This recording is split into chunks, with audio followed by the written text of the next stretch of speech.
Just asking. Just throwing that I out don't there. think it could have been very many. That was good. Now, Stephanie, me and you saw this on the news. Makes me sick. There's two girls were fighting in a bus terminal in Baltimore. Yes. The one girl went to a security guard and said, these girls are going to jump me, help me. They wouldn't help her. Next thing you know, they're getting it on. Right? Yep, they're going at it. And Russell just texted and said there was probably 14 black people in Nashville upset. So okay. From the peanut gallery, we got you. that going on. Thank you. Actually, I think he meant 14 minutes in the show. Probably. But it's more funny if I said it that way.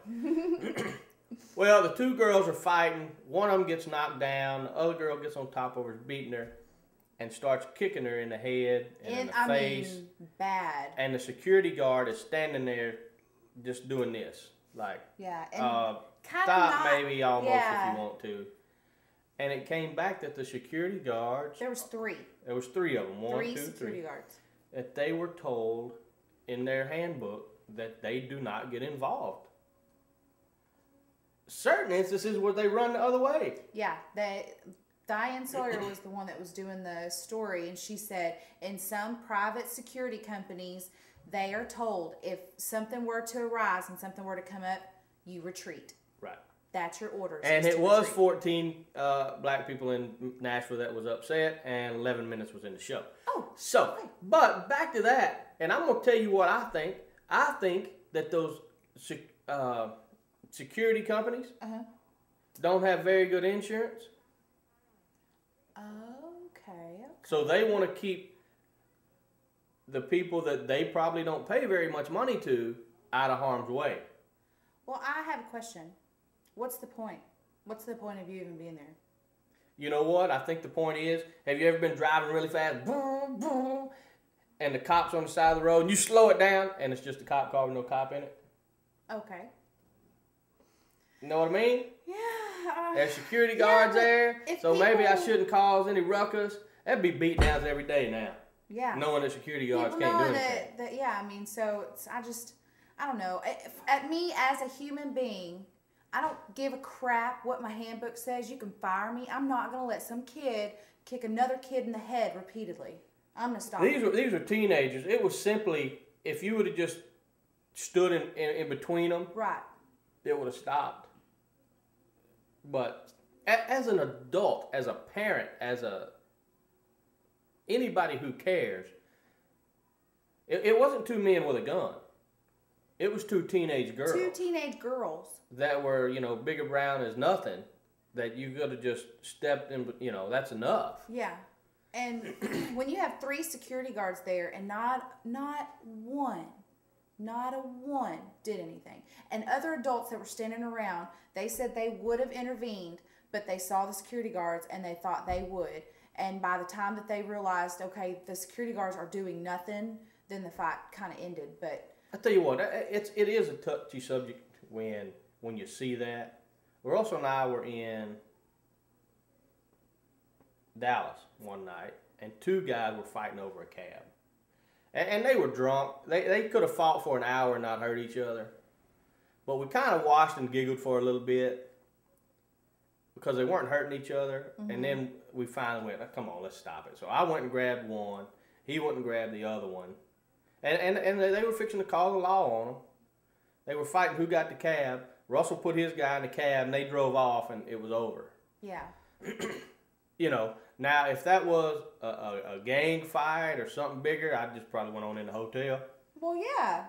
I mean, I would too. I would too. You can kind of figure when your life's in jeopardy, and it wasn't that night, so we stopped it.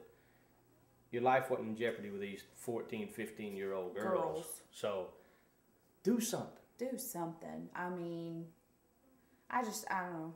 That really upset me when we were watching that. Mm-hmm. Really upset me. Now, I got an email yesterday, and this is going to throw a few people for a loop here. Uh-oh. But I got it from our writer, Mr. Brad Holbrook. Also played Carlisle in Cowboy and Lucky, which if you hadn't got your copy, you need to get your copy today. Please get your copy today. The Big Ten, which is Michigan, Ohio State, Michigan State, has been in contact with the University of Texas about them jumping ship and going to be a part of the Big Ten Conference. Oh, really? Now, you would think that would be stupid, but the revenue gained by being in the Big Ten Conference, I can't even go into it, but they said it would be an automatic $15 million increase in TV revenue. Oh my gosh. Now, he does not think that the U.S. legislation will let it pass, which they probably won't. But after reading the blogs about it, it would actually be a very beneficial deal for Texas to go. I thought I saw a little something about that on the news, but I wasn't sure. I mean, like, on the internet. But... I think it's something we don't have to worry about. But just think of all the money it takes away from the Big 12 schools. Yeah. So they may have to up what Texas gets. Yeah, here's Baylor. Baylor has a tough time filling the Farrell Center. Yeah. And the Baylor-Texas basketball game, boys basketball game, is almost sold out if it isn't sold out. And that doesn't happen very often. And it's Texas. Yeah. Texas is not number one anymore. They're like 41 or something. Or 10. 41. 10. Something. Yeah. They're not number one anymore. And Baylor already beat them down in Texas. So, I don't know. I don't know. That's a touchy deal. Hey, how you doing in there? Matter of time. Matter of time, he says. Matter of time. Switch to the fill-up shirt. That's nice. You know what? I hate following throw up with a couple of shout outs, but we have. We love you anyway. Yeah, though. this has nothing to do. It's just we're running out of time. And I promised these young ladies, new watchers, they've been watching one of them about 2 months probably, and the other one about a month. Cool. Marcy and Angie. And it's actually Marcia, but I call her Marcy because of Sex and Candy, Marcy's Playground. Oh, okay. So it's easier for me to remember. Because her name's like Garcia, but Marcia, and I just can't remember that crap. So I just asked her, could I change her name to Marcy? And she went, that would be fine. What's up, y'all?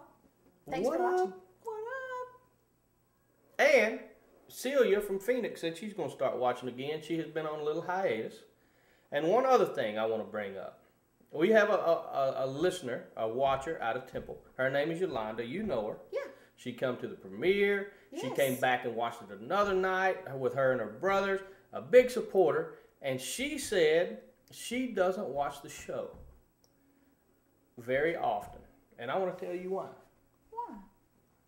She said, because sometimes my life isn't all that I want it to be. And when I watch y'all show. On Facebook, I kind of tell she kind of goes through some. And when I watch y'all show, y'all are always happy and upbeat. And living the life of luxury. Really? Well, when we cut this camera off and go in there and make some ramen noodles, you'll know different. Yeah.